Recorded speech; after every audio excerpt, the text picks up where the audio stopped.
All right.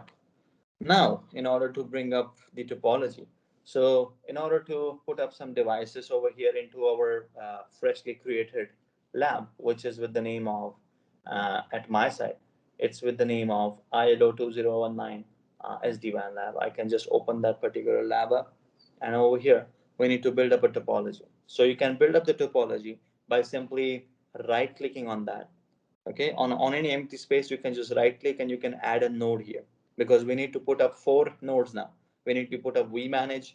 One of the node is going to be vBond, the other one is going to be vSmart, and then a root, I would say, a root CA, a certificate authority. So in order to put all of these devices into a single site, what I'm going to do is I'm just going to click on this and say click on add a node. When I say node here, so the first device that we're going to put up from this list, so this is a list of appliances that you can install your EVNG. We have the ones installed that we're going to need. Okay, one of which is going to be, uh, these are some of the devices that we're going to need. So we have Viptela vBond. So the devices that you see in blue, these are available ones. The devices that you see in green, those are not installed into your EVNG. So the one that we are going to need here is Viptela vBond, Viptela vEdge, Viptela vManage, and Viptela vSmart. These are 4 Viptela controllers that we're going to work with. So I'm going to put up the select the first one, that's going to be vManage. And once I click on Viptela vManage from the drop-down menu, I get an option that how many nodes do I need to put up? So I'm going to say, of course, we're going to need one of that. And I'll just keep the name of it as vManager itself, or I'll make it as vManage. And then you can select the RAM that you want to dedicate, yeah, the CPU that you want to dedicate, and the ports that you want to have over here. So the RAM, when you talk about the production environment, you are requested to use a RAM of minimum 24 GB in the production environment and 4 CPUs. But as we are dealing in testing environment, I can actually put up the RAM as 8192, and that's exactly what you also need to select. Okay, otherwise your VM has not been provisioned with that grade of a RAM there. So if you select it over here as 16,000 or 24,000, like 24 gigs or 16 gigs, then you might face latency into the responsiveness of how EVE is going to work. So you need to select a RAM of 8192 here, 8 GB RAM, and then you need to minimize this CPU to 2. So you're going to dedicate this much of resource to a single vManage or vManager there, and that's how we're going to set it up. So we don't need any extra Ethernet adapters. We're just going to keep them as 2, and then we can just scroll down and say save, and you would start seeing your controller here. If you want to delete this controller, you can right click on this and you can just delete it. So I'll just delete it and add it again so that you get comfortable how to add them. I can say right click, click on node, and I can search over here for vManage. When I say vManage, there you go. That's an option that I see. So I can select it up and then come to the RAM and CPU section, and I can put it as to 8192 to make it as 8 GB, and then the CPU to 2. And then I can scroll down and say save this config. Once I save this config, then I can drag it and set it anywhere in the topology that I want it to. And I can just say, let's say I set it over here. Then after that, we have our second controller that actually needs to be put up. The second controller is going to be the vBond. There. So I say Viptela vBond. Over here, we need to keep the resource of RAM as 1 GB itself and the CPU of 1 itself. Okay, nothing else needs to be done here. So you can just say add this controller and then align it with the same thing. Then after that, you see add a third node, which is going to be vSmart. And over here, you also need to dedicate a resource of 2 GB to the vSmart, and CPU of 1 can be given there. Yeah. And then I can just scroll it down and say save. And that's gonna be the third controller. And lastly, we need to add a normal router there. So I'm gonna add iOS router. This is going to act as my PKI or public key infrastructure certificate server or certificate authority. So this router is going to You can say I can minimize the RAM for this to 512. So every iOS device that we're gonna work with in this topology, okay, we're gonna set the iOS device's RAM to 512 MB. Okay, it doesn't need more than that. And I can say the Ethernet address, let's say 4. That is fine. And then I can just say save it up, and that's going to be our vIOS. I'll just go and edit it and name it as root uh, CA. We can use any L3 router here. Yeah, you can use. So this is just for the testing purpose. In the production environment, this root CA is going to be your Windows server, where you will be having your enterprise certificates and all the digital certificates that you will be creating. Okay, okay, So in fine. the production environment, it's going to be your Windows like server. And then I need to connect all of these particular controllers with a core switch for my site. So I can just take them right over here somewhere. Yeah. And I can select another node and I'm going to put up a switch there. There. iOS V switch. And I select it. I name it as DC switch. And then the RAM of 512 can be dedicated to this and save. And that's how the switch can actually be put up here. And then we can just connect them together. So here's one thing. When you see any appliance, you see this stop sign or a square box. This actually indicates that the device is not started. Okay. When you're going to start this device, you will start seeing a play sign here or a triangle here. Okay. And there is one rule in Eve that you need to follow, that you cannot do the cable connections once the appliance is started. So it's like all the connectivity that you want to do in your topology, you need to do it when the devices are in off state. Make sense? So in order to connect these devices together, I can just hover my cursor onto the router and I'll start seeing a plug button here. You see that? As soon as I take it off, it's disappeared.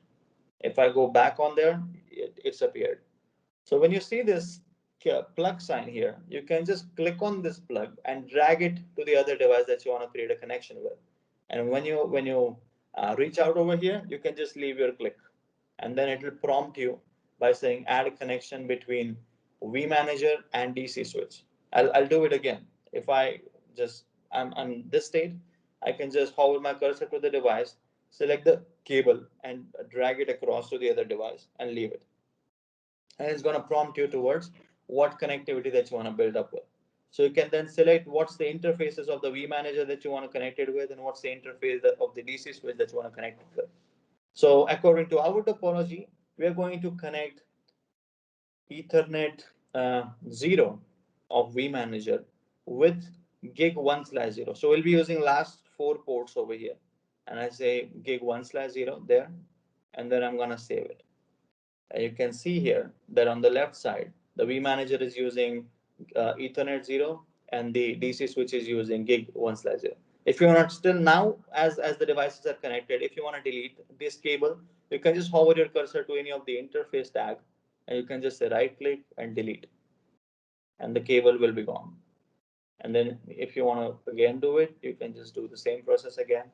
Select Ethernet 0 here and then gig 1/0 and save.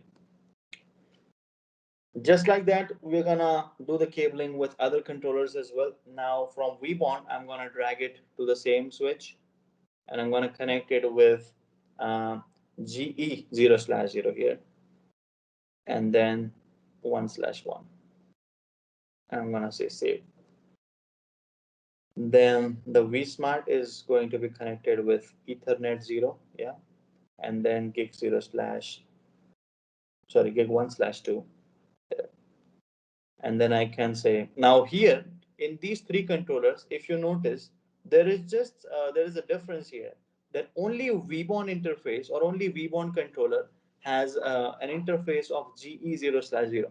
Every other vManage and vSmart doesn't have any gigabit Ethernet port. They are all Ethernet ports there that are available. Why so? Because the vBond image is of the so the image of the vBond and vManage is same.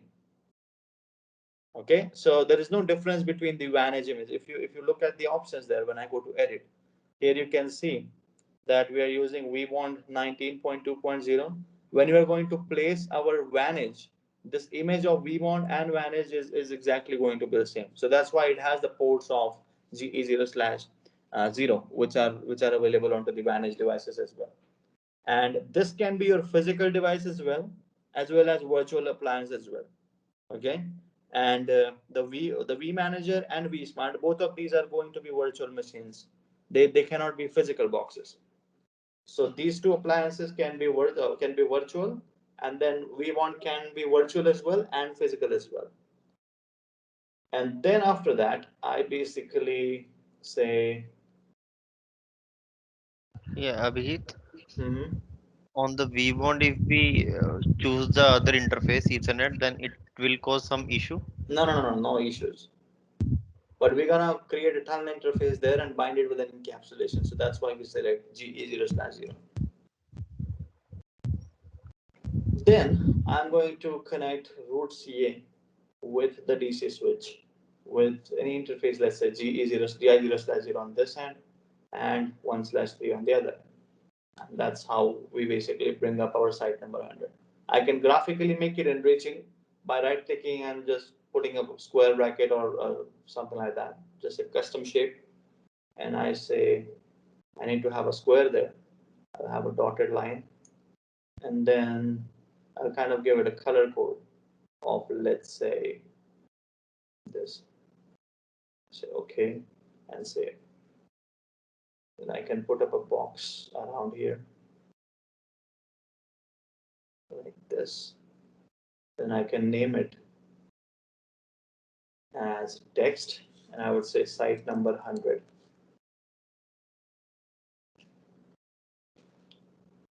I'll however delete it and I'll just put up a big line there. Text site number 100. And I'll just increase the font size to 16 maybe. There. And you can see this is our site number 100. And exactly, this is our today's setup that we're going to work with. So once your topology is up till this, then what you're going to do is you need to turn on all these devices. So at the moment that you turn it on, you can just right click on this particular appliance and then you can start it. But the very first image that we're going to start with is root CA, because we got to set up a certificate server and then we got to configure digital certificate sign-in. So this root CA is going to basically sign all the certificates that are going to be generated by other devices. I'll be explaining you the certificate signing process and all. So don't worry about that. But first thing first is we need to configure RSA keys, okay, with the label of PKI to enable SSH onto this root CA so that it can communicate with all the devices there. So I'm going to configure a PKI server certification parameters onto root CA. So the first device is going to be this that we're going to start. I can just say right click on this root CA and start it up. And as it starts up, it turns out to be blue, and then you can see the play button kind of indicates that the device is started. And then I can just take the access of this root CA's CLI by just single clicking on this, and it will ask you for the first time that allow this site to open the telnet link with putty. I can say always allow and say open, and it will open up a putty CLI access to this, which is also available here. So it's going to take a minute or so in order to turn on the lab, but yeah.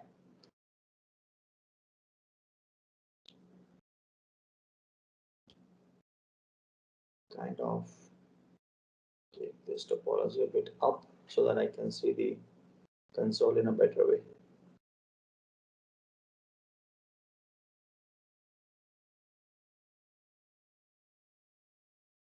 So talking about the IP addressing now that we're going to use, we are going to use the IP addressing of, I'll just name it, we're going to use 223.1.1.10/24 according to the lab guide. Okay, you can play with your IP addressing scheme if you want, but I'll request you to keep it same so that nobody stuck up.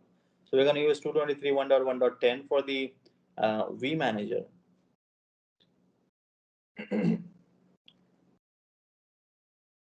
Here I can duplicate it up. I'm gonna put up an IP address of 11 here, and then duplicate to 12 here.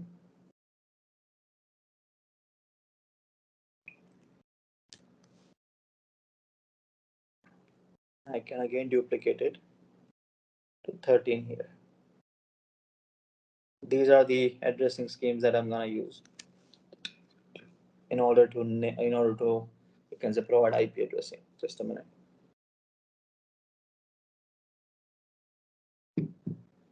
And there, your iOS CS seems to be up. So this is the device that we're gonna configure at the beginning. And as soon as I hit enter, it asks me that would you like to enter an initial configuration dialog, because there is no startup config that is stored. So I can just say no and hit enter.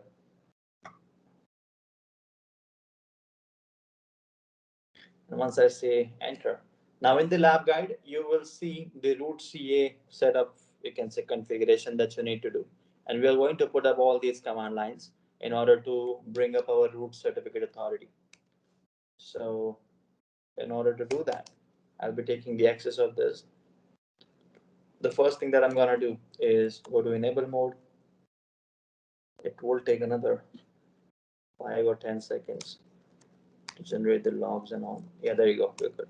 So I go to enable mode. Then I say config team. Say host name root CA. I'll just name it as root CA there. And then I'm gonna generate or set up my SSH onto this device by generating a label or RSA label token. So I say crypto key generate RSA. Then after that I can say yeah label, and then label name is PKI that we are giving, and then I can say a modulus of 2048 needs to be generated, and I hit enter. The name for the keys will be PKI and it is generated, and then I can just say IPSSH version 2. Okay, and after this we can say we also need to set up IP HTTP server because we're gonna need TFTP details and all. So these are the two setups that we do. I enable SSH and I enable HTTP, and I can just say exit. After setting this up, then we're gonna do PKI setup. So this is kind of one thing that we have did so far in order to configure the RSA keys with the label PKI to enable SSH and HTTP as well. Then we're going to configure our PKI server parameters to enable interface on which the certificate request will be received. So it's if you remember at the beginning, we talked about how the you can say how the bootstrapping is done for these devices. So your devices, be it the controllers or be it vManages, these devices actually needs to prove that they are part of the organization's SD-WAN fabric. And in order to prove them that they are part of this particular fabric, they need to generate a certificate signing request. So they will be installing a root certificate that will be generated by this root CA, and then be installing these root certificate into their, you can say, setup. And once they install the root certificate, then they have the credentials, or then they have the details of the organization for which the root certificate has been created. Then for the same root, like against the same root certificate, they are going to generate a certificate signing request. This certificate signing request needs to be signed by root CA. So it's just like this, that you know that we kind of have our government identities. Let's say passport is kind of a very common document that almost everyone has all around the world. Now Indians kind of request for, like, Indians have some identity before applying for the passport in order to prove that they are citizen of India, right? So that particular identity is going to be the root CA that they are going to be downloaded. So this root CA is kind of acting as the government here, and then this root CA is going to provide some documentation to kind of for the controllers and the other managers to use to prove their identity that they are part of the organization. So that root certificate will be downloaded at the first instance and it will be installed into these controllers. Now, after having that root certificate that is installed, these particular controllers will be generating a certificate signing request, like an application to apply for the passport. Okay. Then, in order to, you can say, prove that the certificate signing request is legit, you need to have that root certificate installed already in your system. And then that certificate signing request that the controller is going to initiate, or the controller is going to generate, that certificate needs to be signed by the government, signed by the root CA. And when it is signed, then the, you can say, the certificate, or then the root CA is going to be granting a certificate that they will be installing there. And that's how they become part of the member, or that's how they become a member of the fabric there. Am I sounding good? Any questions here? No, it's a bit confusing actually. I'll I did. explain that to you again, don't worry. So let me share my other screen for a minute. So here's the thing. We have our vManage, then we have our vBond, then we have our vSmart, and then we have our root CA. So, and the organization that they all are going to be part of, let's say, is lab. So this is the organization name. You get that? Now, this organization has certain details. The organization has, you can say, well, okay, let's not talk about that now. So, what's going to happen is the first step, we're going to set up root CA, okay, for root certificate. And we are going to configure this root CA for generating the root certificate, which is this. Are we good till here? Any questions for step number one? I think we're good here. Now, these particular vManage, vSmart, and vBond, these are kind of newborn babies. They are not member of the lab organization as of now. But then when a newborn baby is born, then we kind of create a birth certificate for that. So this root CA is going to be downloaded from, or the root certificate is going to be downloaded to all the controllers that are here. And once they install this root certificate downloaded from root CA, they kind of become the member of the family. Are you good here? Any questions? This is one part. So install root certificate on controllers. Any question? Abhijit, one thing, when you say install root certificate controller, so basically the Mm. certificate from the root CA is given to vManage, vBond, or vSmart. Exactly. Exactly. So it's like we're gonna store this root certificate into a TFTP server.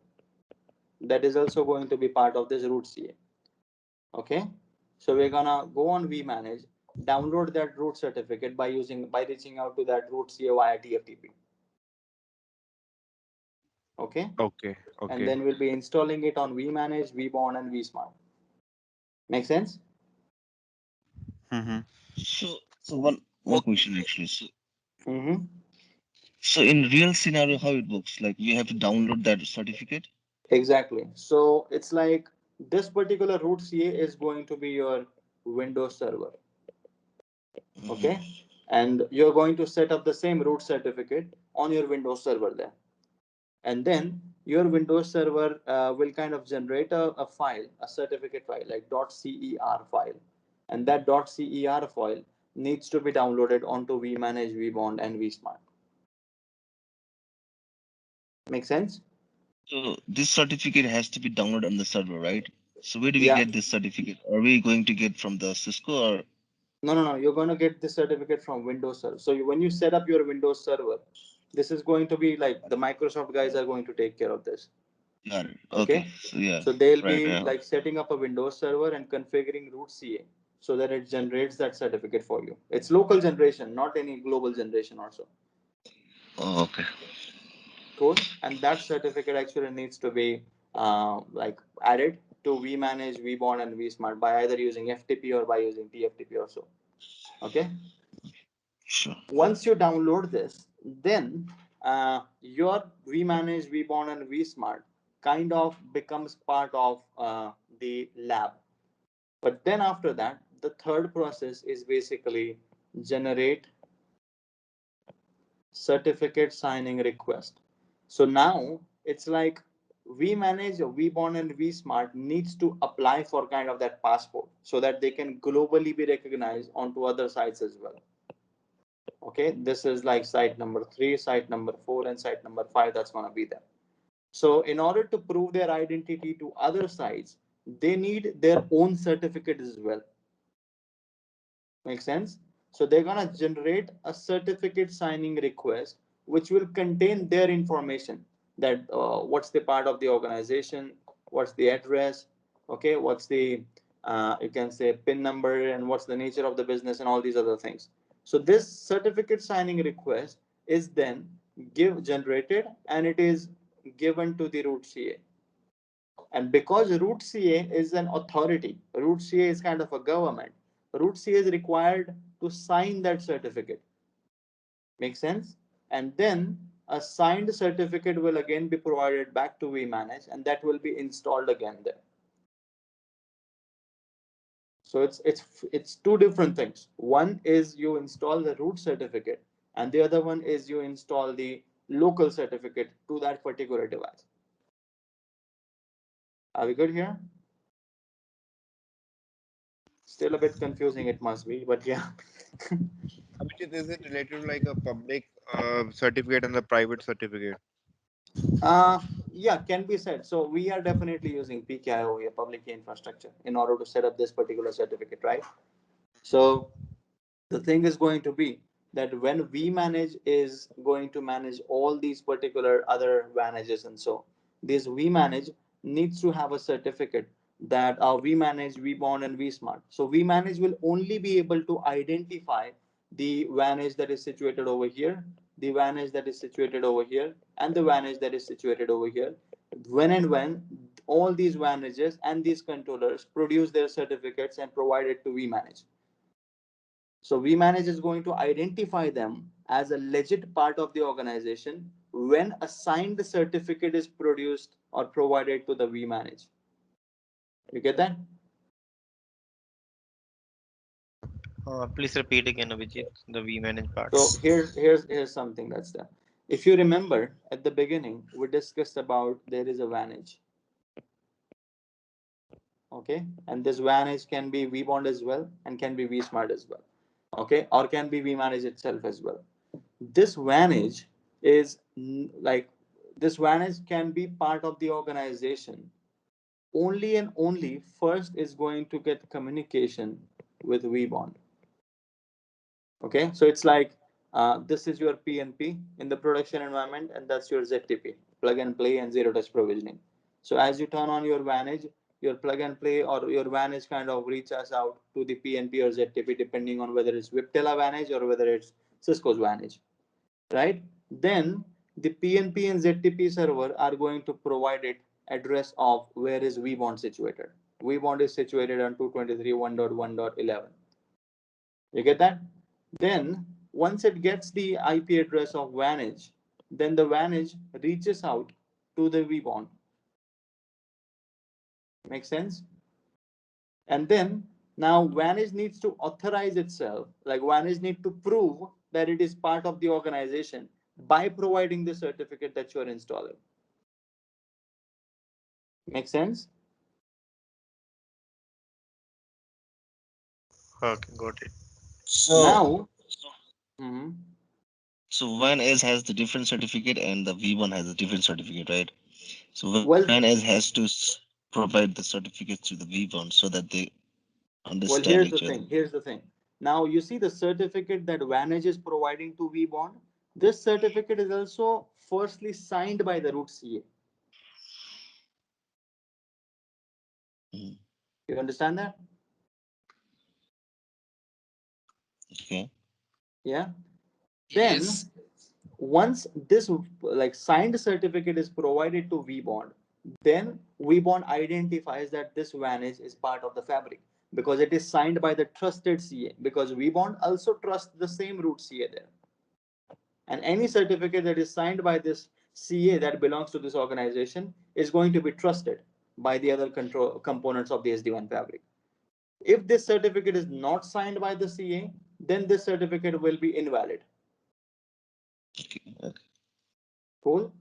So when this vBond kind of then recognizes that this particular vManage is part of the fabric, then it provides the information about vManage IP and vSmart IP to the vManage, and then the vManage then connects to vManage and it connects to vSmart. Are we good? So basically, AB, there is one root CA certificate per organization, correct? That's correct. Yeah. Okay. Yeah. So that's exactly what we're doing. So we are setting up our root CA first, okay? So that it can generate. We're kind of generating a root certificate that prior to generating the certificate by the you can say controllers and the images, they need to install this root CA first, and then they can generate their certificate and get it signed by their root CA and so. So we are generating the first certificate that is root CA of the root CA itself. And yeah, let me just share my screen now. Unless it doesn't match the certificate, right? It won't connect, I guess, right? Sorry?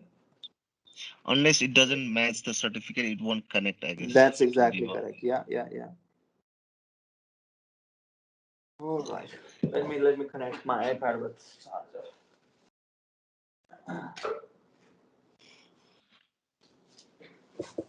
You guys must be cursing at me that what are we up to now? This is confusing.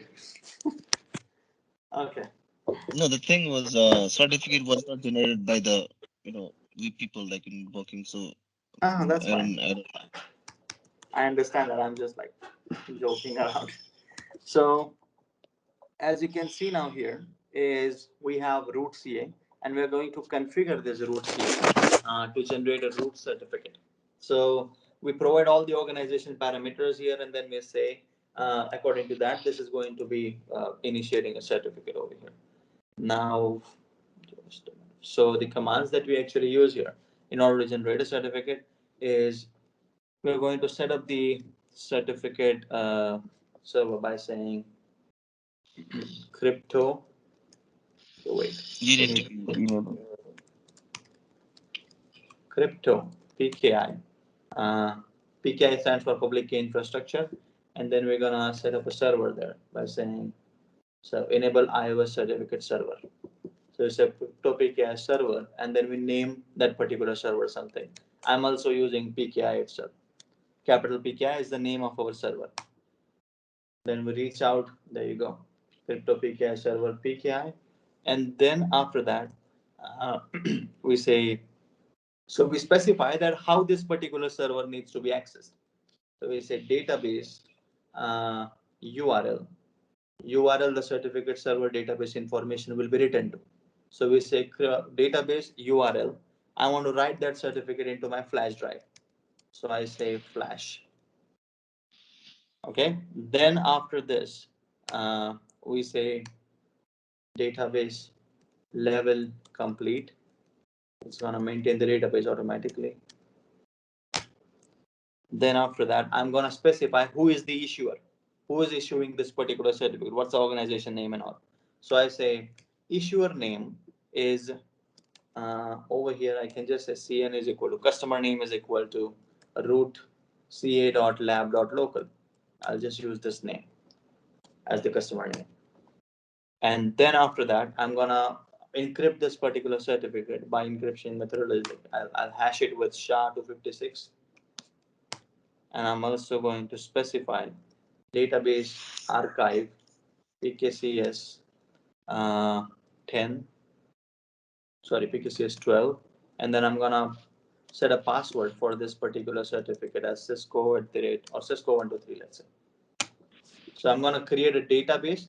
Then the certificate server is going to maintain a database for the amount of certificates that it has signed and so on so. So that particular database is having a password of PKCS 10. And this is kind of a formatting of how this information is going to be stored. This is the only formatting that you have, PKCS. And then after that, we say grant auto. So like whatever certificates that needs to be signed by this, it says all enrollment requests, all certificate signing requests will be automatically granted, which means will be automatically you can say signed. You don't need to do any manual effort. You just need to put up the certificate signing request in this router, and it will sign it. That's all. And after setting this up, then we can just turn on the certificate server by saying no shutdown, and the certificate server will be enabled. There, certificate server enabled. And then after this particular certificate server is enabled, then we can just configure our interface parameters, that on which interface are we going to require, like receive the request for the root CA download and all. So I take an exit from this. I say interface gi0/0, and then I say IP address 223.1.1.13 255.255.255.0. And I'm just gonna say description connected to DC switch, let's say. And then I'm gonna say no shutdown and take an exit. So my IP address has been configured. Now, as we have enabled our certificate, now we have not generated the certificate yet. We have just configured our certificate server. Now we need to export the certificate and store it into the flash drive so that others can access it. So in order to do that, we need to use a command that says crypto PKI. Abhijit, Yes, one question. The issuer name which we use here you can is use and yours as well. it's only a name and it's not related to any other parameters like organization name, right? Yeah. Nothing apart from that. Okay. Yeah. The organization name is going to be different that we're going to use on our controllers. Thank you. So we say crypto PKI, and then we are going to export the certificate into PKCS12 file. So we say crypto PKI export, and then we name the server. We name the trust point here, which is also going to be PKI, and then the formatting is going to be PEM and URL, and then flash. This is going to be where it's going to be stored into the flash drive now. It asks me that what should be the name of the file. So I'm going to use a file name of pki.ca, which is the default file name. I hit enter, and there you go, writing file to flash pki.ca. This is a file that we need to download onto the other devices. And we need to download it by using TFTP server. So we set up a TFTP server as well here by saying TFTP server, enable it for flash pki.ca. Yeah, so these are the files that are stored into the flash drive. One is the serial file, the other one is CRL file, and the one is CA file.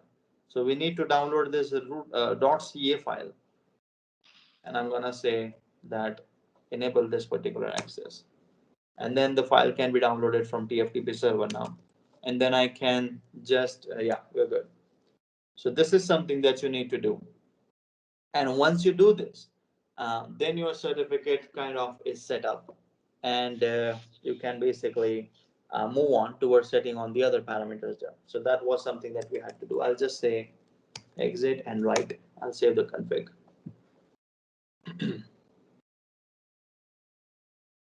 This is one part that we had to do. All right, we're good. Let's take 10 minutes off, okay? And then we'll move on towards setting up vManager and then vBond and vSmart individually. Cool? I'll see you in 10 minutes. Thank you. All right. Now, when you need to boot up your vManager, now this vManager also needs to be accessed into GUI form, right? And in order to access the GUI of vManager, you need to access it via Chrome, or you need to access it via any browser. Not specifically Chrome, but we can access it by using Chrome there.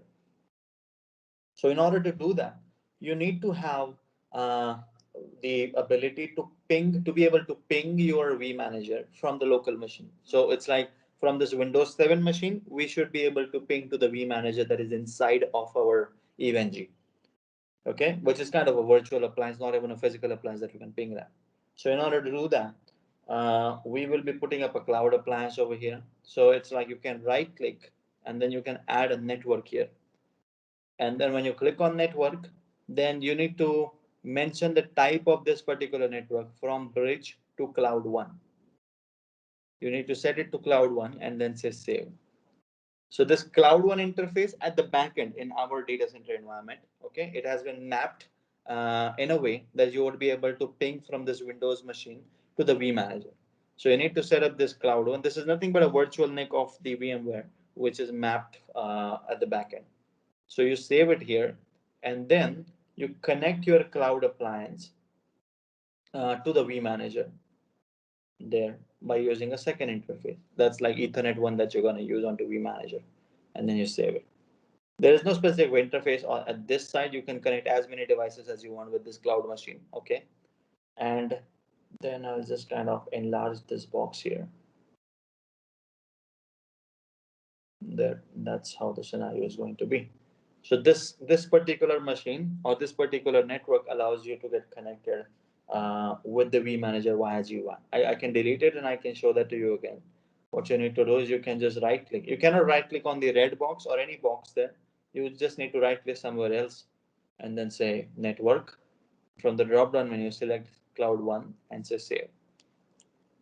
And then you put up this particular cloud here, and then you can ping from, I would say, wait, there. And then I say save. Now there is also a subnet that we're going to use. Okay, so I'm going to assign an IP address, which is going to be 10.255.1. Let's say 110/24. Okay, to this interface, an Ethernet 1 interface of the vManage. So that's the IP address that we're going to configure on this. And if you look at the network adapters that we have here by going into run and ncpa.cpl, here we have an interface there which says connected to Eve. So this particular interface, if I go to properties and check, it's using 10.255.1.51. You know, you're not supposed to change this IP address at all because that's what we have did at the backend. You all will be seeing the same IP address on your machines, but you just need to keep it this only. So this network and this network is in same subnet. You can change this IP address to 110 to 111, 112, whatever you want, but you're not supposed to change this particular IP address from here. So I keep it save, save, and save, and that's what the thing is going to be. And once this is up, then what you need to do is you can turn on your vManager then. So I start my vManager and then I get the access of it there. It will take a minute or so for booting up the vManage. So let's wait for this to boot up. And we will also need to install the software vManage itself, like Cisco's software defined network, or you can say a centralized controller that has the ability to manage all the fabric. So we need to install that software in a hard drive that has already been created. So let's see once it boots up.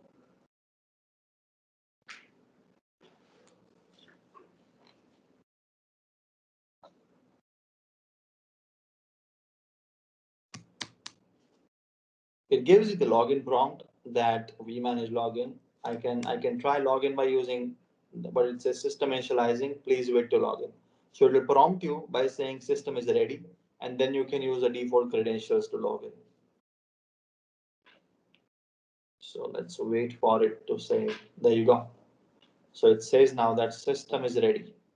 And now you can just hit enter, and then otherwise, yeah, you can say admin is your username and admin is your password. It's admin. And once you, for the first time, you also need to set your password again. So I'm also going to set admin and admin again.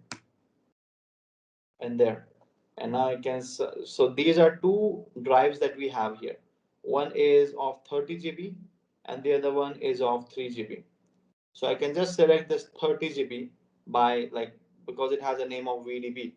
So I need to select a drive where the vManage software will be installed.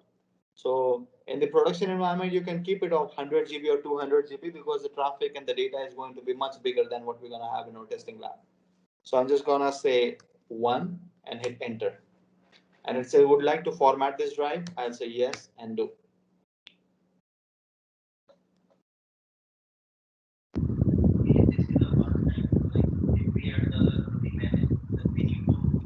Your voice, Abhishek.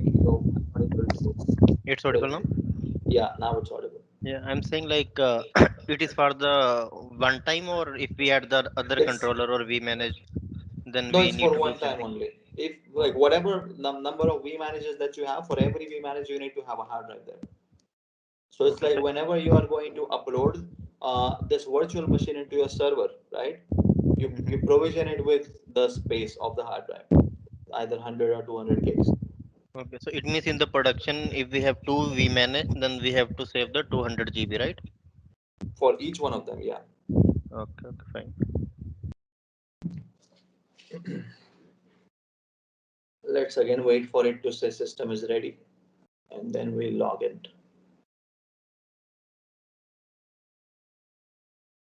Okay. Abhijit, how many vManage can we have in the environment? You can have, I would say, you can have it in the odd numbers. You can go from sorry, 1 to 3 to 5 to 9, and so on. So which one will be accessing for the devices if we have two, three, more than one? Well, you kind of have the multi-tenancy option there. You create tenants to a specific vManage by default. So there are certain sites that will be managed by vManage one. There are certain sites that will be managed by vManage two. If you want, you can also keep them identical and make high availability. That both the like vManagers should manage the same sites or all the sites that are available. That's also possible. The options are available there for multi-tenancy. Okay. Yo. So there you go. System is ready. Now I can just log in by saying admin and admin. And there it says welcome to Viptela CI. And this is where we start configuring our vManage for the first time. So here are the things. Now, as soon as you boot up your vManage and you set up everything, you need to set some system parameters now in order to specify that which particular organization it is a part of. What is the system ID that it's going to have? What's the site ID? Okay, who is the vBond that it needs to connect with, and all these things.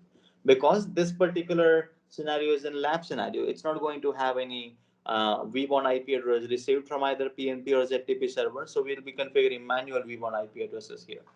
Now, in order to configure that, then we go to the configure terminal menu.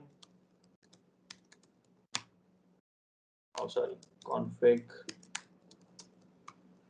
terminal. Yeah, and then we go to system parameters. So here we have certain options that we can use, and as we are looking forward to set system parameter information, we can just use that. So I can say system, and inside of the system, we're gonna set certain information now. Now every, I would say, controller or every vManage device needs to have a system IP. Like the same concept of when we have a router ID in your OSPF configuration, right? Or a router ID in your BGP config or something like that. It's not a router. It's not an IP address that is assigned to any interface, be it loopback or physical address. It's just an IP address that identifies the device. So we need a system IP for every controller and every vManage that we have. Now we're gonna have some system IPs here. If I talk about system IPs for this site, then for vManage, we're gonna have 10 dot, I think, 100.0.10. Then for vBond, we're gonna have 10.100.0.11, and we're gonna have vSmart as 10.100.0.12. These are going to be the system IPs for three of the controllers that we have. The 10 refers to the major subnet that we're going to use so far into this. Let's put up there. Or I'll put up over here rather. So the 10 refers to the major subnet that we're gonna use mostly. The 100 refers to the site ID, and 0 refers to any subnet that you can take. 10, 11, 12, I'm using the same last octet from the IPs that are configured there. So when I go back again to the vManager CLI, what we need to set up here is we can configure our system parameters by saying host name. So by default, the host name is vManage there. I'm gonna say host name is vManage. Then, okay, spelling mistake. Host name vManage. there. Then I can say system IP. This is like a router ID that I'm configuring. So system IP is 10.100.0.10. No subnet needs to be given, nothing and nothing. It's just the IP. Then I'm gonna say what's the site ID for this controller. I'm gonna say site ID can be anything between 0 to 4.2. It's a 32-bit value. So sorry, 32-bit value. So site ID is 100. I think it's a 24-bit value, not 32. Otherwise, it would have been 16. No, 32-bit value is correct here. It's 4.2 billion something. Yeah. Site ID 100. And then we're going to specify organization name. I'm using lab. This is kind of a major concern over here. Okay. So whatever lab name that you're going to use, you need to use the same lab name in a case sensitive way on every component of the fabric. If you use lab here, lab one on this, lab two is this, your network is never going to be up. Cool. So that's why we say organization name is lab, and you also please use lab itself for the testing purpose. And then we're gonna set the vBond IP address. So it's a vBond 223.1.1.11. We have not configured vBond yet, but we can set up the IP address over here. And that's what the configuration that we need to do initially on the system config. So we set up host name, we set up system IP, we set up site ID, organization name, and vBond. Neeraj, you're saying something? Yeah. Does anyone have? I mean, site ID has to be matched. Site ID doesn't have to be man. No, no, no, no. But We like can. You can. Any. vManager, vBond, and vSmart are going to be in same site in our scenario. Okay, site Okay. ID can be different on different. Of course, we are going to configure different sites together, right? Okay. Okay. So Yeah. on site hundreds, we have to have like on every device we have to have a site ID, right? On the device. Exactly. So this site 100 is common for all the devices that are here. Then Got we are it. going Okay. to add another couple of sites in our topology. This is just one site as of now that we're working with. Sure. Yeah. And then after you do some configuration, now you need to commit this configuration as well. So this configuration is saved into candidate config. Okay. It's just like on normal devices, we have startup config, we have running config. In advanced devices, we have started getting candidate config so that your device can actually track every configuration that you do, and you can roll back to the configuration as well of a certain change. So it's like when I commit to this particular config, if I don't like this config, I can roll back to my previous saved snapshot or something like that. So once you commit it, then and then only the configuration will be pushed to the running config, and it will like come into effect. Otherwise, you can see we have configured host name as vManage, but still the vManage, that is the name of that host name, is still like same. So if I kind of take an exit, then it will ask and again exit. See, it will say that there are uncommitted changes found. Do you want to commit them? If I say no, there is no changes that are committed. It's all lost. So I can go back to config T. I can go to system, and I can again do some changes there and say host name is vManage. Then system IP 10.100.0.10. Then site ID 100, organization name lab, and then vBond is 223.1.1.11. And then I can verify my config by saying show config as well.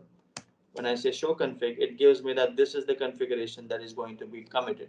If you want to commit them, you can just say commit and hit enter, and there you go, commit complete. And now the name of the vManage has changed to the one that we have set, if you can notice that. You can Excuse verify. me. Yes. The why you can assign the IP interface of vBond, not the system IP vBond. No, this is not a system IP. This is an interface IP of the vManage, because you need to Uh, communicate with this IP. for communication. Okay, Yeah. thank Okay, you. because the authorization or the authentication of vManage to prove itself as a legit member of the organization, it needs to prove its authentication to the vBond. So it Okay, needs to thank you. communicate with that. That's why we need to set that IP. Then after you configure your system configuration, Just one question here. Go ahead. Okay, when you have two interfaces. So when you go to the system, does that mean he's going to take E0? No, none of the interface. It's just the system configuration. It's like we're configuring host name for the router, right? When you configure host name for the router, are you doing any interface config? No. You didn't give him any name. Okay, sorry. It's That's general, that's that's like that's the that's device the V. configuration, not Sorry, interface. that's the vBond. Sorry, you're right. Yeah. And then after this, we set up our configuration for the interface configs. So if you remember, I told you about three VPNs, right? I told you about uh, VPN 0, which is going to be our transport VPN. In the theory session, we discussed about this. So I said VPN 0 is going to be transport VPN. Then VPN 1 to 511, and someone also noticed that, yeah, 512, 513, 265, 535, I believe, is going to be your service VPN. And then VPN 512 is going to be your management VPN. Correct? So these are kind of the VPNs that we're going to have. Now, when you look at this particular configure communication, whenever your Ethernet 0 is going to communicate with other vManages and all, this is all going to be the transport VPN configuration for the fabric to be up. So all of the interfaces that you have, Ethernet 0, GE0/0, or Ethernet 0 on vSmart, all of these are going to be part of the VPN 0, so that they can communicate and form up the DTLS tunnels with the other interfaces there.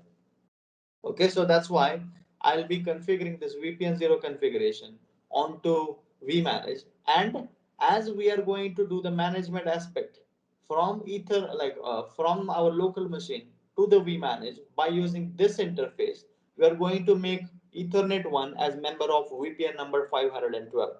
That's how the scenario is going to be done. So even if you keep it as like VPN 0, it's as well fine, because in the lab guide you might see that Ethernet 1 as well is part of VPN 0. That's fine there. But we're gonna do it as part of VPN 512. So if I go into now vManager, then in the config mode, I use VPN, and here uh, yeah, so these are kind of two allowed values that are there. You can use anything between 0 to 512 and 0 to 65 512, and then you can use either VPN 0 or VPN 512.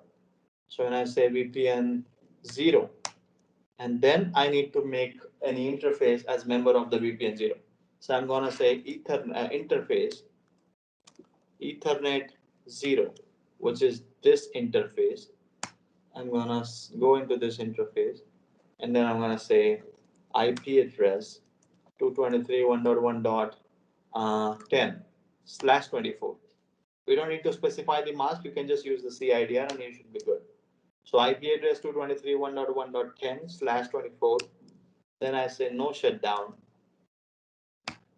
And after this, we need to do a tunnel configuration. So because this interface needs to form a DTLS tunnel, I go and configure tunnel interface onto this interface, Ethernet 0, and I say allow service all. If you remember in the theory session, I mentioned that by default, all the communication on VPN 0 interfaces are denied. You need to allow them manually so that it can pass through the traffic and accept traffic from other devices. So that's why we create a tunnel interface and we say allow all services. And then you can just say no shutdown, for example, and you can take an exit and commit it. Once you do this configuration, then after that, you can just take an exit and take an exit from VPN 0. Then you are into major config. And then if you say, now you need to configure an IP address on Ethernet 1. Okay, but that's going to be part of VPN 512. So we say interface VPN 512, which is going to be management. Oh, sorry, VPN 512, and then interface Ethernet 1, and I say IP address 10.255 or 1.110/24. Say no shutdown and take an exit, and say commit. So we have configured our VPN firewall interface as well. You can take an exit, and both of our interfaces are configured. You can take a view of that by saying, going into end, show run VPN 0. By running show run VPN 0, you will see the details of your VPN 0 config. You can see Ethernet 0 is part of that and all these things. I can also see show run VPN 512, and there, that's basically the config for VPN firewall. As this is just a normal communication method, you don't need an internal interface to be created for Ethernet 1, so it's all squared off.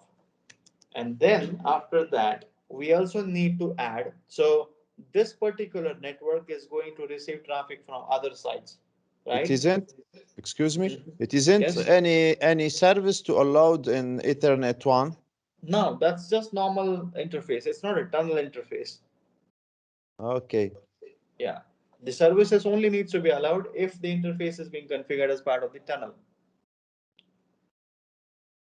thank you. Yeah. So we go to vManage, and what we are going to do now is your vManager is going to accept traffic from all the other sites, site 3, site 4, site 5. So to take care of routing, we're just going to throw a static default route out onto the gateway. So it's like on this DC switch, we're going to create a gateway, which is going to be VPN 223 SVI, switch virtual interface, and that you can say interface 223 is going to have an IP address of 223.1.1.1/24. This IP will be available onto the DC switch config. So this is going to be the next hop for the vManage. So we're going to throw a static default route on 223.1.1.1 as part of the VPN 0 config itself. So I go into vManager. I say config t VPN 0. Abhijit, Yes. under the VPN 0, we see the allow services all and some services are disabled. If just move upward in the configuration of VPN 0, so these services are allowed, or if we required, we need to add, for example, the You're talking netbound about service. these are Yes. manually needs to be allowed. So far we don't, I would say, need them. Okay. Okay. Yeah. And then what we do is we go to VPN 0, and in the VPN 0, not part of any interface config, we need to add a static default route /0, and the next hop is 223.1.1.1, and enter, and you can just say commit. And once you commit it, there you go, and we're good. So if I say show run VPN 0 now, you see a static default route as well that has been added, and then you have the configuration that is done for VPN 0. If I say show run VPN 1, sorry, we don't have any VPN 1, show run VPN 512, that's the VPN 512 config. You can verify the routing table of this particular vManage by running the same command, show IP route, and that's basically the routing table. So you can see that 10.0.10.100.0.10, it's kind of a system IP, okay, not mapped with any interface or so. So it's a connected route that is available there, and it's part of VPN 0. Then 223.1.1.0, it is also part of you can say VPN 0 and connected with Ethernet 0. And then 10.255.1.0 is part of VPN 12 connected to Ethernet 1. That's what the routing table sees like or shows like. Then after that, once we set this particular thing up, then you would be able to communicate with vManager via VPN firewall as well. So what you can do, you can go to run option, oh, okay, and open the command prompt. You can directly open the command prompt as well, and you can see if you can ping to 10.255.1.110, which is the IP address of Ethernet 1 interface of your vManage. And this is the CMD of your landing PC. And there you go. You have a reply from vManager, which means you are able to access, you're able to reach out to the vManage. This needs to be ensured there. So once it is ensured that you have the ping ability to reach out to vManager, then you can open up your Google Chrome And inside the Google Chrome, you can open up the IP address that says https://223.1.1. Oh, sorry, not 223. 10.255.1.110. Okay, and just hit enter, and there you go. Your connection is not private. You can go to advanced and say proceed to 10.255, and the SD-WAN login page pops up. There you go. Cisco SD-WAN vManage. And you can log in into this by saying admin and admin as the default credentials. And once you're logged in, then you will be prompted up with all this dashboard. So it says that there is one vManage that has been added to the fabric. There is no vBond yet. There is no vManages. There is no vSmart. It's all 000. And on the right side, you also see this is a certification window, and it says there is one invalid certificate for. If I click on this invalid, it says vManage. It says there is no certificate installed onto the vManage yet. So you need to install the root certificate, generate a certificate signing request, get it signed by the root CA. The standard process that I described. So going back to now the CLI here, you can check if the root certificate is installed, because now here's the thing. By default, there is no root certificate that is going to be installed in the production environment, of course. But this lab has been accessed by someone else as well previously, by some other student who was enrolled in our class. So if you go, you just need to check whether the root certificate is installed onto this device or not. And I can say show run show control local properties. Yeah, you can use a command that says show control local properties, and if I hit enter, there you go. So you kind of see there that root CA chain status or root certificate has been installed. Okay, you might find this already that is available there. So it is possible that someone else have used kind of a lab, and as when we kind of even erase the hard drive of vManager of that 30 GB that we did at the start at the start of the initiation of the vManage, even though the certificate doesn't get deleted. So you need to manually uninstall this root CA certificate, because it's possible that the user might have used something else to create this. So first we will be uninstalling this, and then we will be downloading the TFTP, downloading the root CA from the TFTP, a fresh one, and then we'll be installing that.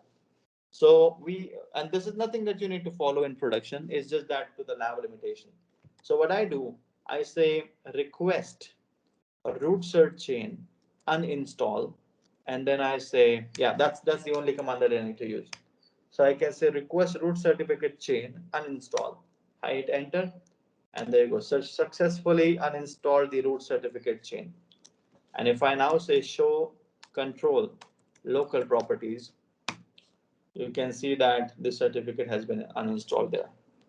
And now we will be downloading a fresh root certificate, and we will be installing that root certificate here.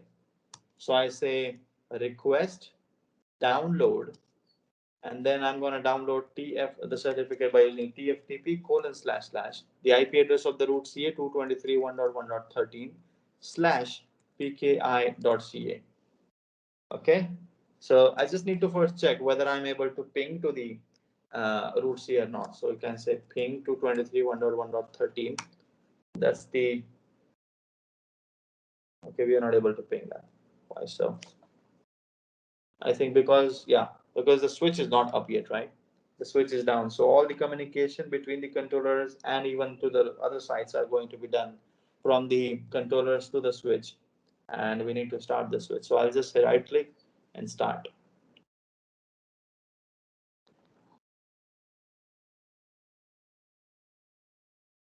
We'll see as the switch starts up, then we'll kind of move on by downloading the certificate and installing it. Abhijit, don't we need to add any default route in VPN 512? No, we don't need to add any default route. It's just the local communication, point-to-point Oh, connectivity. okay, okay. And one thing more, Abhijit, for one we manage only manages one overlay, right? Or it can manage two overlays as well. Yeah, you can use different overlay IDs then. Okay, I need to use different overlay IDs then. Okay. I'll be back in a minute, guys. Okay, just using the restroom here.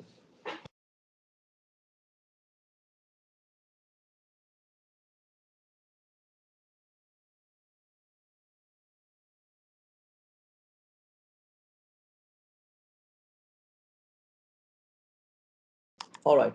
So the switch also has started. We don't need to do any config as of now here because it's just local config that's happening. So I can go and say again into vManager. Now if I try and say ping to 23.1.1.13, which is root CA, and there you go. We are getting the replies from that. So I can proceed then in order to download the root certificate by saying request TFTP, request download.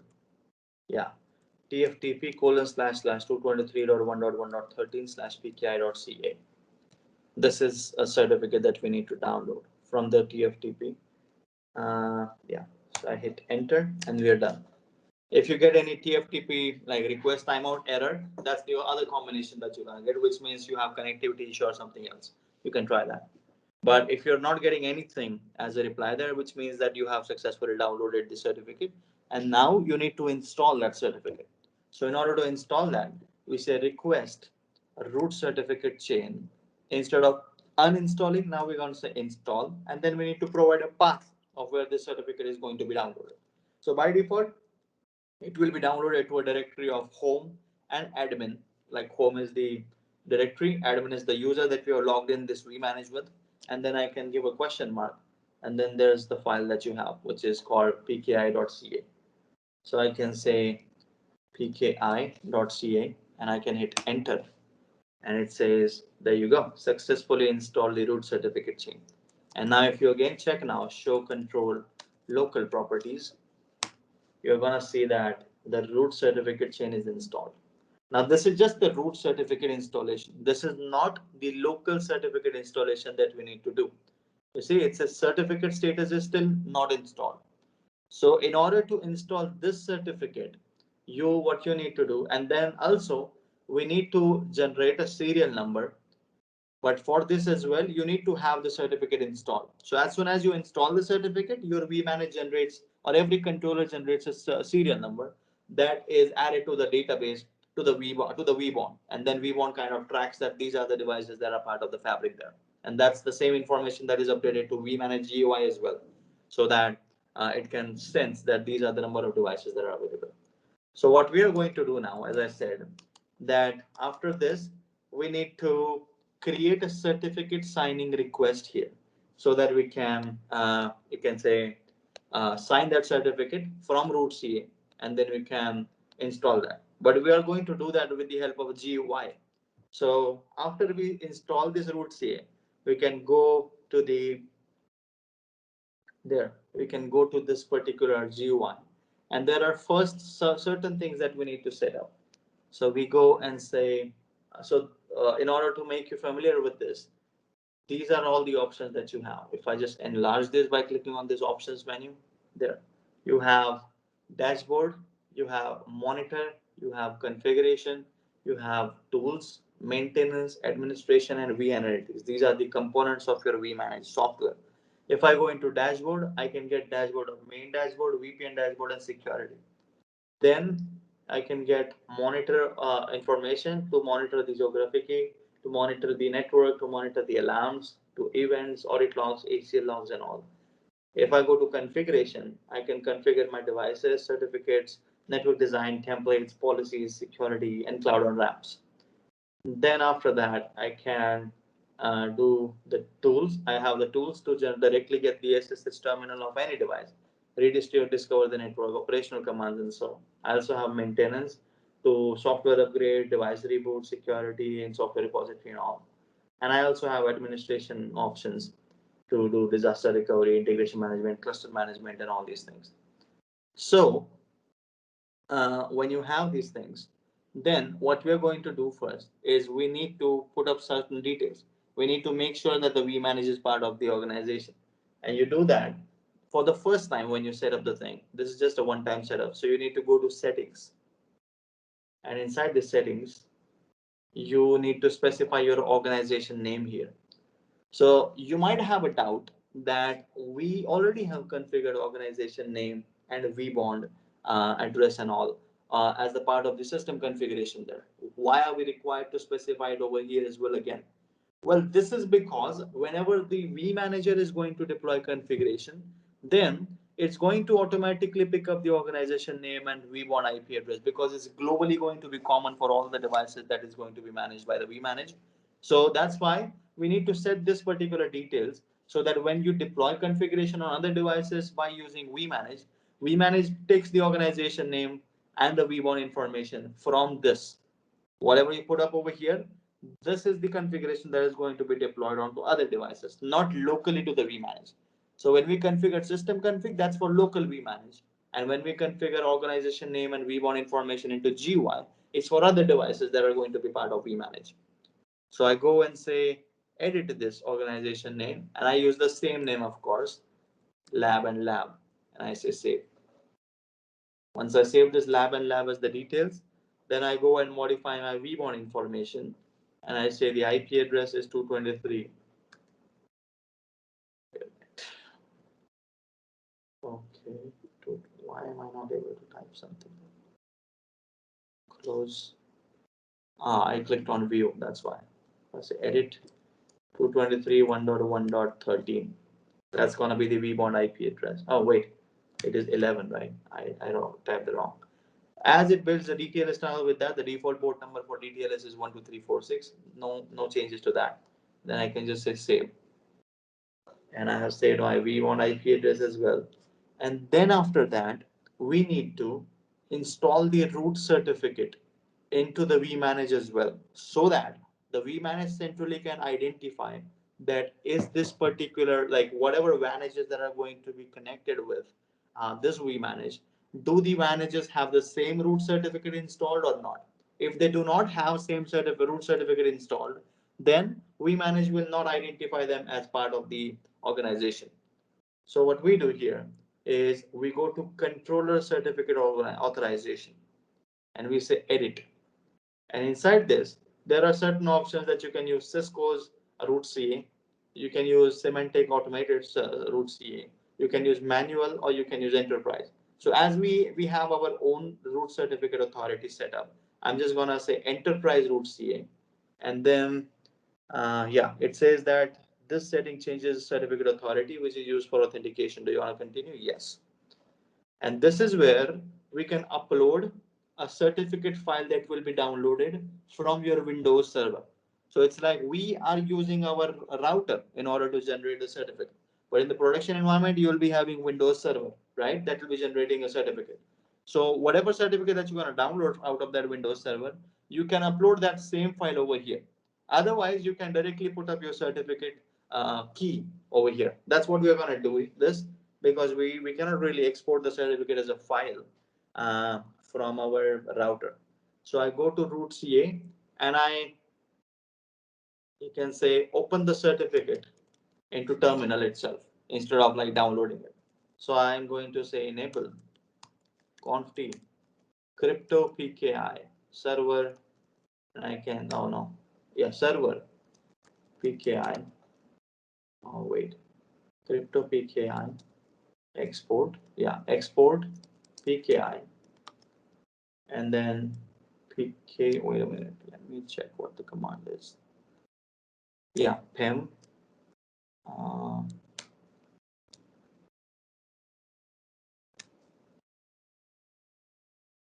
and then terminal. So it's gonna show me the certificate directly on the screen itself. If I hit enter, there you go. That's my root certificate. So I can copy this root certificate from here till this particular part where it says ending. Yeah, I can copy this certificate, and then I can go back to my vManage and I can paste this certificate. This is my root CA, and I say set CSR properties, set certificate signing request properties. So when it is going to generate a certificate signing request, it's going to require the domain name, and the domain name can actually be anything. It can, for example, we're going to use uh, the domain name as, let's say, lab.local. Yeah, The organization unit is lab, the organization is lab. The city, let's say, is New Delhi. The state is Delhi. The email address admin@lab.local, let's say. The country code is IN. And the validity for which we're going to generate the certificate, let's set it to 3 years. And I can say import and save after specifying all these details. And then your certificate authority will be modified and it will be sent to enterprise certification. That's how we have linked your root CA with the SD-WAN fabric. So you have now specified globally that this particular organization is going to appoint the root CA as the general or the generic root CA for the entire fabric. That's how we do that. And then after that, we need to generate a local certificate onto vManage. So I go here onto the thing, and then if I go into the main dashboard now, in the main dashboard you see this was just a one-time setup that we did, okay? And now we move further towards like making these controllers as part of the fabric there. So the certificate still says invalid, and now we're gonna have a certificate signing request that is already generated, I believe. No, we gotta generate that, I believe, yeah. So we go to configuration, and in the configuration, there in the configuration, I can go to device option. And if I go into devices, I would see there are two tabs. One is you can see all the vManage lists over here, whatever vManages that you have. And the other that you see controllers. So when I click on controllers here, you see that vManage has been added there. And the host name and the system IP, the site ID, the mode, and everything is there. It says the certificate status is not installed. So you gotta install the certificate here. And in order to install the certificate, what we do, we go to certificates menu for the devices. And here as well, you have two tabs, vManage list and controller. So I go to controllers, and inside the controllers,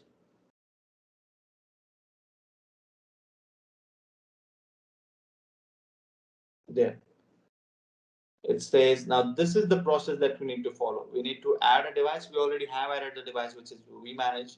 We need to generate a certificate signing request.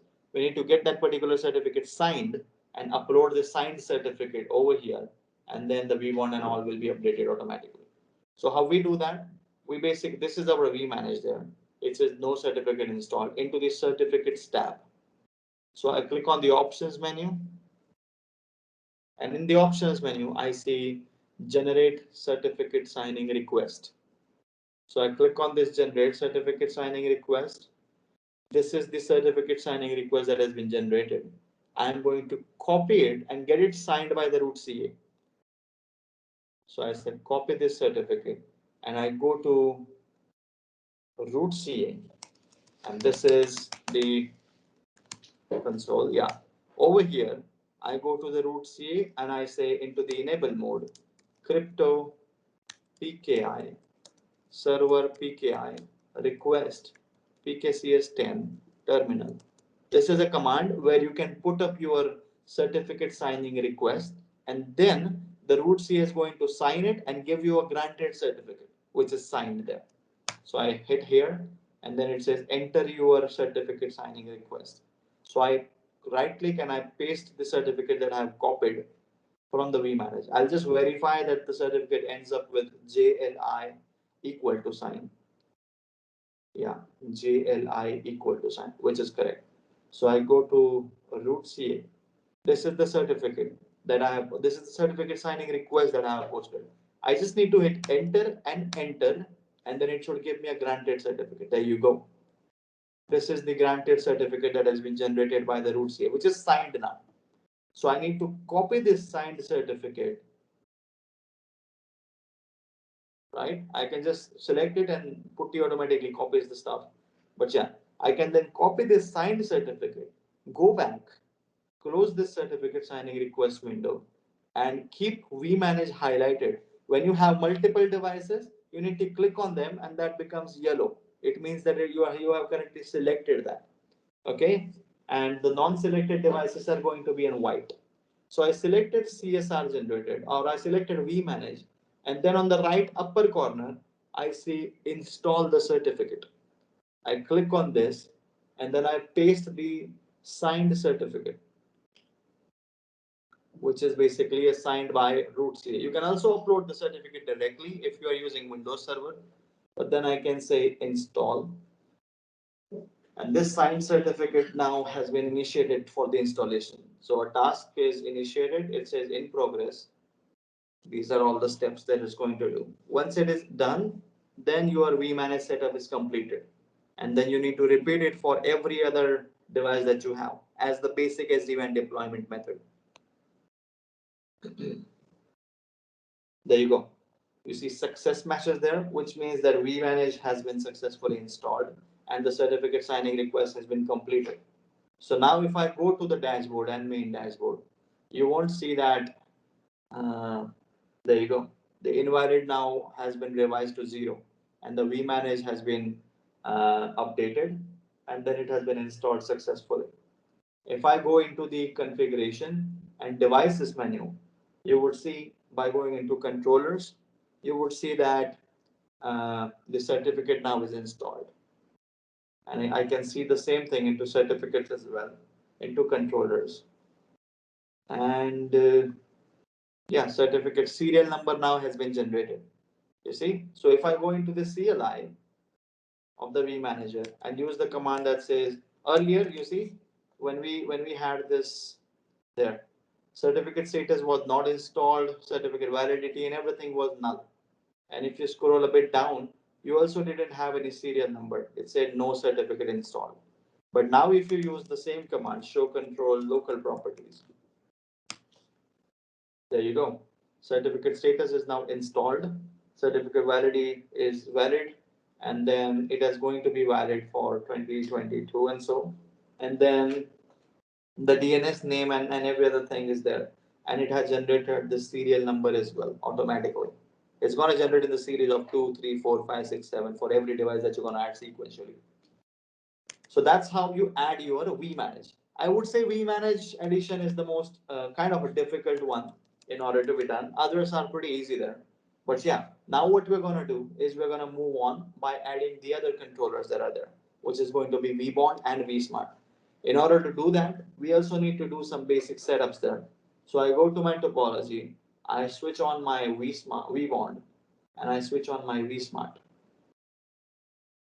And once they are switched on, you can take the console access of them as well. They should be set up pretty soon.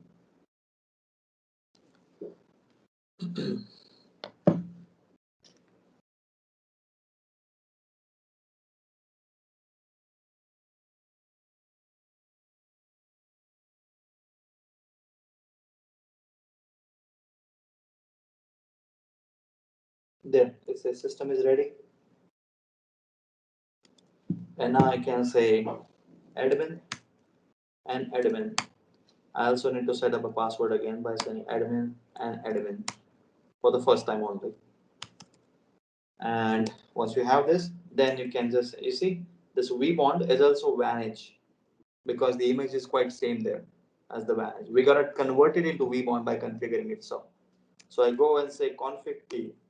I set up my system parameters by saying host name is going to be vBond, right? Then site ID is going to be 100. System IP is going to be 10.100.0.11.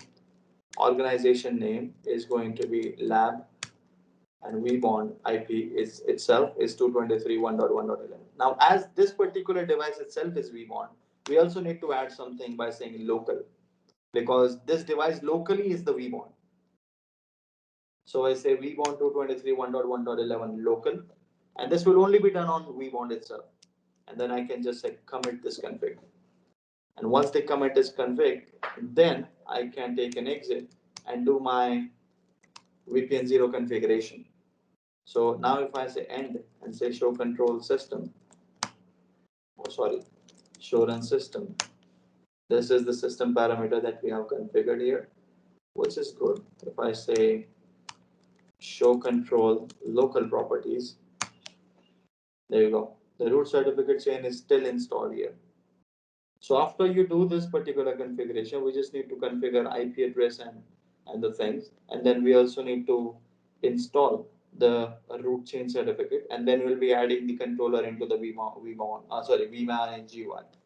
So what I do, I first go and say 150 VPN 0. The interface that I'm using is GE0/0 for vBond. So I'm gonna say the same into the CLI. The interface GE0/0. I'll kind of take it below there.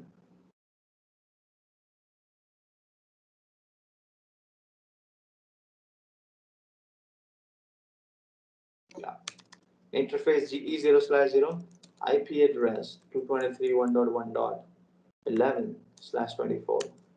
No shutdown. And then say I can then say configure tunnel interface and say allow service all. And I'm gonna just say commit. And then I can take an exit and exit.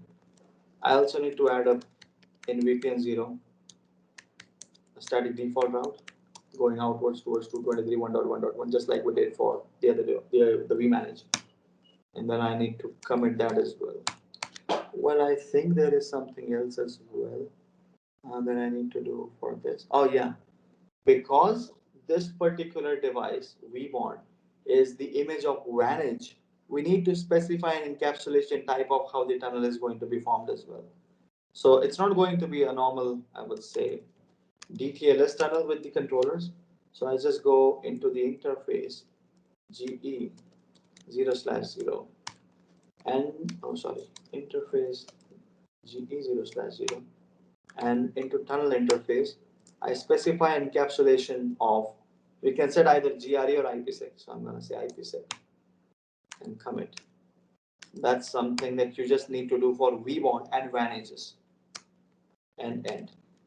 Now if I go and say show control local properties, you have set up your system properties there. If I say show run VPN 0, then you can check that over here. Interface G0/0 IP is configured.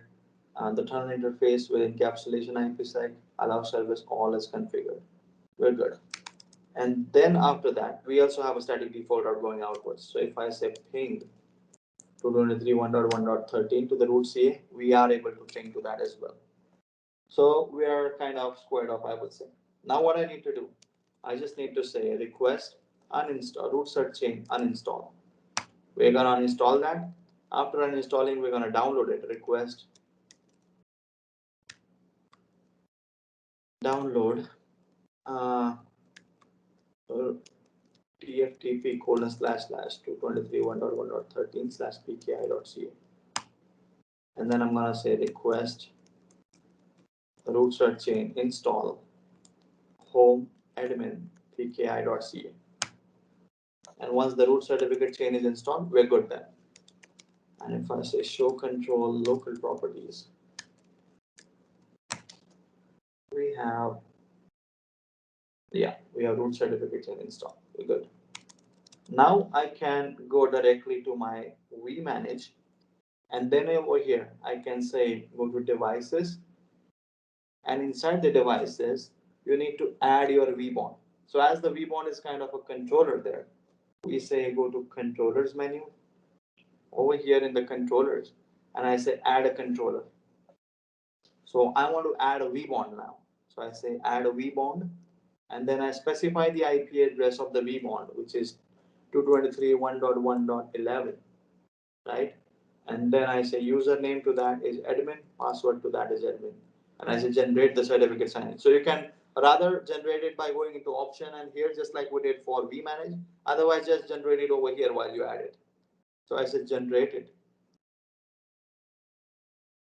and there you go. The vBond is going to be added.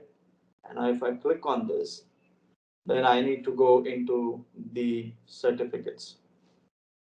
So inside the certificate, I'm gonna say controllers, and the controllers you have vBond added here.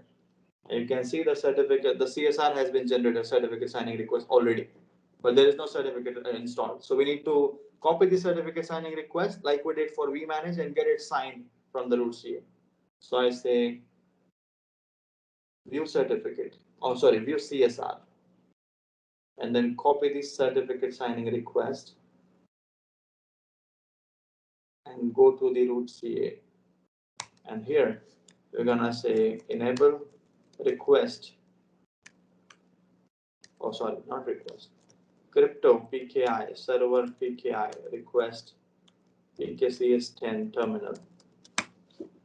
And then I paste the certificate signing request and copy the granted one. Enter, enter, it should give me the granted, there you go. I copy this granted and I go to the GUI, I close this up, I select vBond as yellow highlighted and I say install certificate and paste the granted certificate and say install. And then a task is going to be initiated for installing the vBond. And success. So now I can go and just verify my main dashboard and you should see a vBond added there. There you go. See now vBond has been made a part of the fabric now. If I go into certificates and go to controllers, you shall see, there you go, vBond is now installed. And same thing that we need to do with vSmart as well. So then I go to the topology.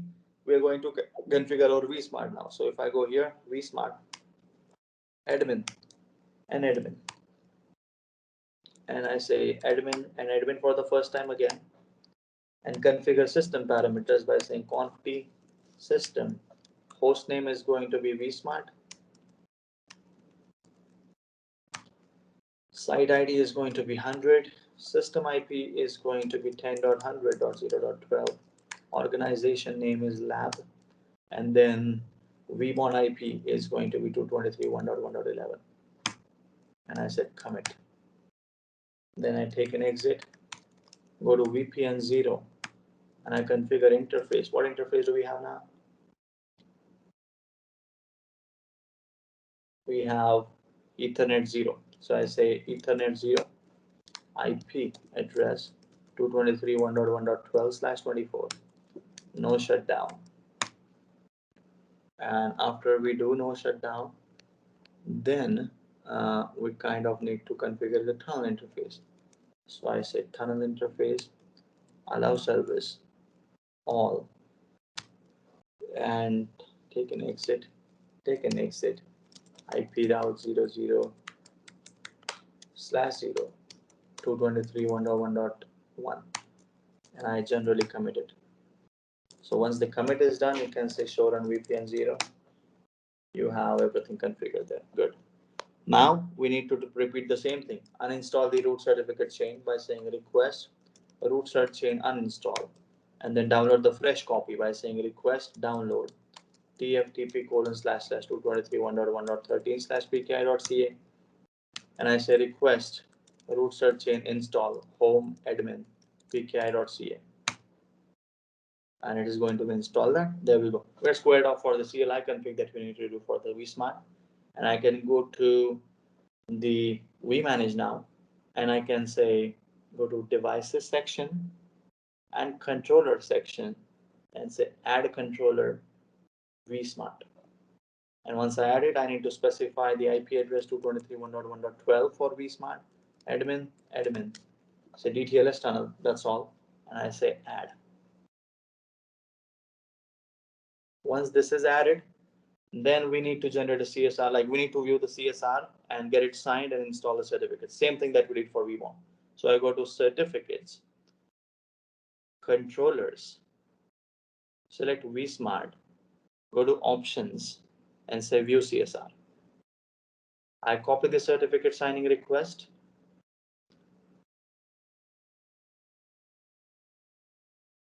Then I go to root CA,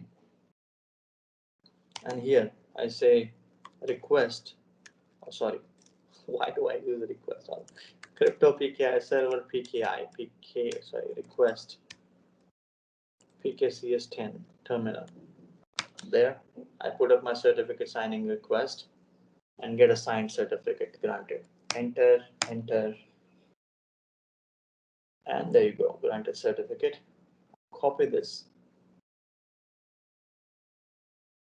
go to the GUI, close this out, keep vSmart highlighted, install, paste the certificate, and say install, and the task should be initiated.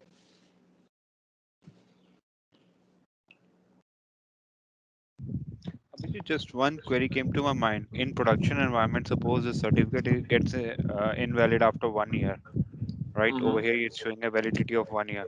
So once we do the same activity like install the CSR and give it to the CA authority to create a new certificate, do I Yeah, need to will there be a service impacting this? Will this regards will be a service impacting or no. It's what just like impact? that. The tunnel, the vManage will be decommissioned, or it will give you an error that the certificate needs to be installed again.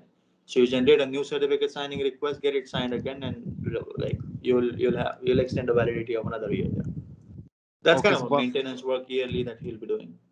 yeah, so if I do it, so will it impact my service like or will my VEdge or No. any The other will communication go out of still service? is the communication is still working. That's not gonna impact. Okay. Yep.